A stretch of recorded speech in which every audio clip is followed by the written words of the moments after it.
Wildlife photography isn't about having a great camera, it's about the art of capturing an amazing moment in nature. If you're struggling with getting sharp, well-composed, breathtaking images of wildlife, you're probably struggling with few key techniques. In this video, I'm sharing 3 most important tips that professional wildlife photographers swear by to get amazing, stunning, high impactful images. And trust me, missing just one of these tips would be the difference between an ordinary photograph versus an award-winning masterpiece. Alright guys, let's get into this. Alright, so point number 1, research and find out where your animal sits on your grayscale. One of the most important things is to be prepared. And when I say prepared, I mean prepared technically. When the animal shows up, you are not fumbling with your camera. You just know that your exposure, ISO, aperture, shutter speed is all set to capture the best photograph possible at that very moment. The reason why I stress so much about being prepared before the animal shows up is because our reflexes are not all that good. We are humans. We are slower than the animal. So when the animal shows up and you're fumbling with your camera, you will not be able to get it. So if you already have your settings in a place where it's a click here and a click there, trust me, you will land up with the photograph. If not, you will most likely not get it because the animal is going to move so fast, he'll be out of your frame and you'll be still looking at your camera. So if you have already and sort of done the research and found out that your animal is sitting on the grayscale at a certain level, all your ISO, your shutter speed and your aperture, then there's no need to do anything else. Then the only job remains is to look through the viewfinder, compose, press the shutter button, compose, press the shutter button, and that is going to make you successful. I promise you that. Let's just talk about some examples. If I am going to shoot a white horse and I know my camera's job is to basically take anything and make that into gray because that's what the camera's job is, then I know if I'm shooting a white subject, I will have to open up, right? So you don't have to wait to get on location. You can go down to your backyard, take a meter reading of a medium gray, and then you open it up by a stop and a half. And when you are on location, guys, look, I have a treat. Look who's behind me. You'll probably do the same thing just to tweak it up before the animal shows up. Once the animal shows up, you're already there. You're 90% there. Or if I'm going to go photograph a black horse for that matter, I know that my camera is going to make everything gray, which means it's going to take my my black horse and make that into gray, meaning make it lighter. So what am I going to do? I'm going to stop down. Whether I want to stop down with shutter, I normally do stop down with shutter or expose more with shutter. But if you want to stop it down with aperture, if you want to increase it with aperture, that's totally up to you.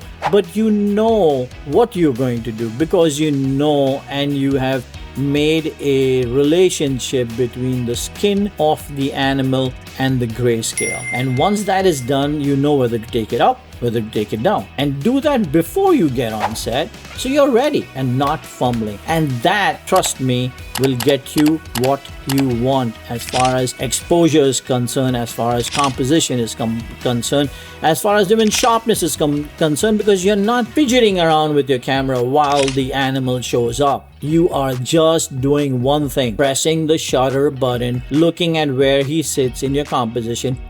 Done. Guys, this is what I did before I went to France to photograph the horses. So I did all that research and I said to myself, okay, great. So if I have a white subject and I am going to shoot it, what would I do? So if I had to open it up, then that's what I did. And so this is the image that I photographed over there.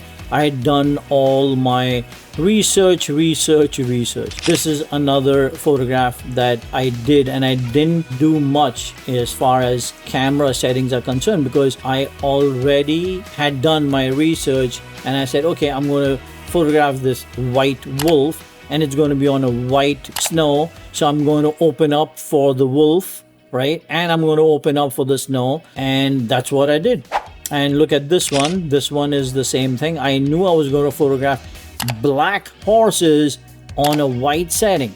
What would I do for the white setting? I would open it up. What would I do for the black horses? I would drop it down. And then I came up with this exact mix, so to speak. And then, of course, when I was on set, I tweaked it. So this is tip number one, guys. Tip number one is research, find out where your animal sits on the gray scale. If you like tip number one, you are going to be blown away with tip number three. I promise you that. All right, guys. So tip number two. Okay, tip number two is find out about your animal behavior. And the reason why I say find out about the animal behavior is this. You have to be 1 to 2 seconds before the animal, what the animal is going to do. So if the animal is going to bend down and then take off, you should know that behavior in your mind, that the minute he bends down, you know that he's going to take off in this direction. And what do? You will move the camera knowing that he's going to land there a second later. Technology is amazing. But just think about it. Not too long ago, everybody here knows who Michael Jordan is, right? Now, how did we get these images of Michael Jordan in the air, the ball almost just touching his fingers, or he's dunking it? How did we get this? The technology wasn't there then. I mean, we didn't track the way we track now. Your camera is tracking everything right now, right? What did the photographers at that point do? They researched and said to themselves, he's going to be there 2 seconds later. So when he started to run with the ball, they had already moved their camera where he was going to be 2 seconds later or a second later. The photographers those days did not have the technology we do now. So research, find out your animal behavior. I was in Canada with the trumpeter swans. What did I do? I sat on the bank looking through my lens and I was researching, so to speak, at the trumpeter swan's behavior. And I knew this trumpeter swan, he kept on cleaning itself, and then when he did, he came up and then he went down, looking down on its partner. And he did this a few times and then they went away. And then I waited, and sure enough, another couple comes, trumpeter swans come, and they do exactly the same thing. And the only reason why I even knew that they would do the same thing is because I spend time researching. Mind you, I didn't research on the computer, yes, but even on the field, researching is researching. I mean, for me, the trumpeter swan was not such a planned shoot. I was there in Canada and somebody said, "Hey, just want to go shoot trumpeter swans?" And I'm like, how can I not? So I did it. Lucky for me, I was photographing snowy owls, so my camera settings were kind of the same because white subject, white on white. But yeah, I mean, it was the research on location that got me what I have here, because I knew he was going to do that. The same exact principle as the photographers who photographed Michael Jordan did, right? They researched, they said he's going to do this a second later. They took their framing over there, the composition, and they knew that they were going to nail the photograph because that's what he was going to do. At the end of the day, behavior, we as humans and animals as animals, they repeat the behavior again and again and again. And for us as photographers, take advantage of that. Only way you're going to take advantage of that, research, find out about your animal behavior. All right, here's another example of point number 2, researching your subject's behavior. Look at this flamingo. I know that the bunch of flamingos, they love to huddle and they love to get in the middle when they're huddling, right? So when they're all bunched up together, they love to get in the middle. And the reason why they do that is simply because they want the heat, the warmth. As far inside the circle you are, the warmer you are, right? So that's the principle. So I know that because I've done my research. And I also know that when they get inside and it gets so warm, they like to close their eyes and doze off. Of course, there's going to be a competition there. Of course, someone's going to want to go in there more than the other one. So I realized while I was sitting on the bank over there that they push each other.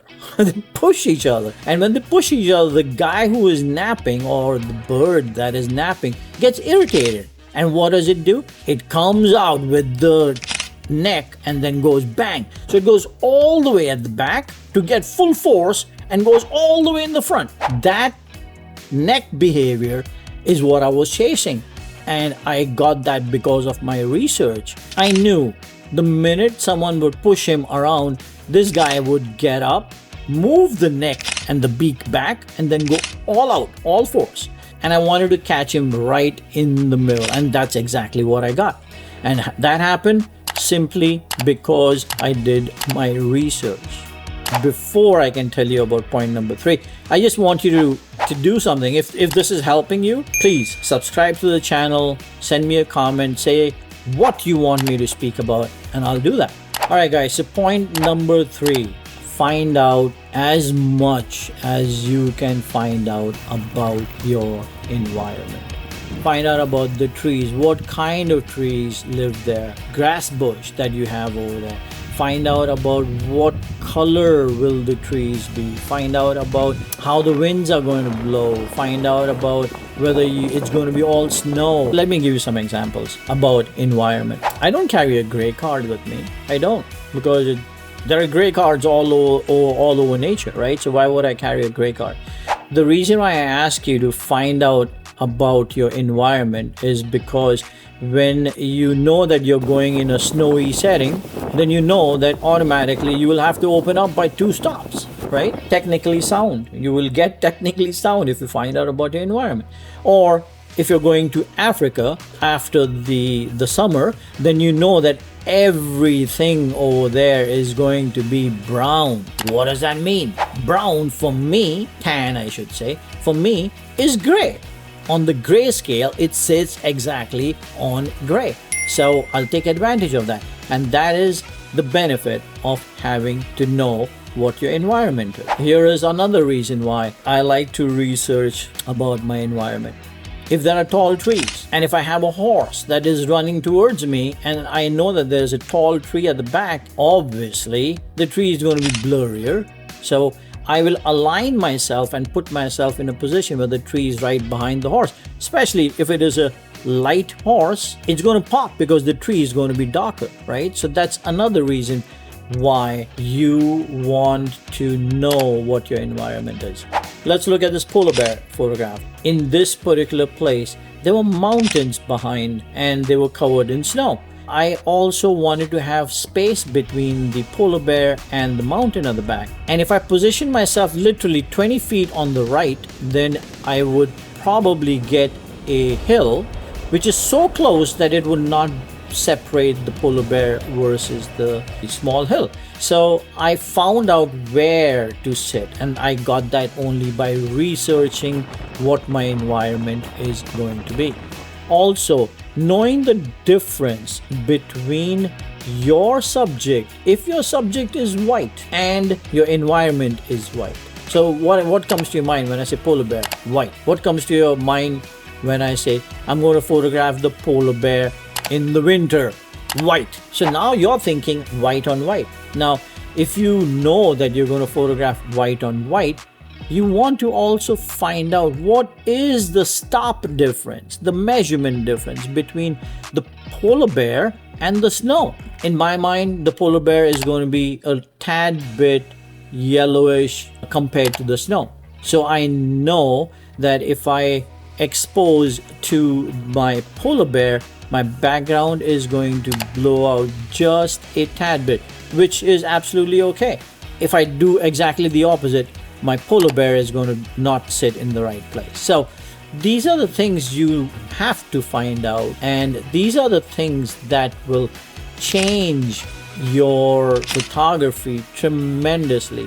I know people are giving you tips about shooting low, go all the way down, shoot low. Of course, yeah, do that. I think that is great. But I can't stress enough in saying you have to be totally prepared before you get on location.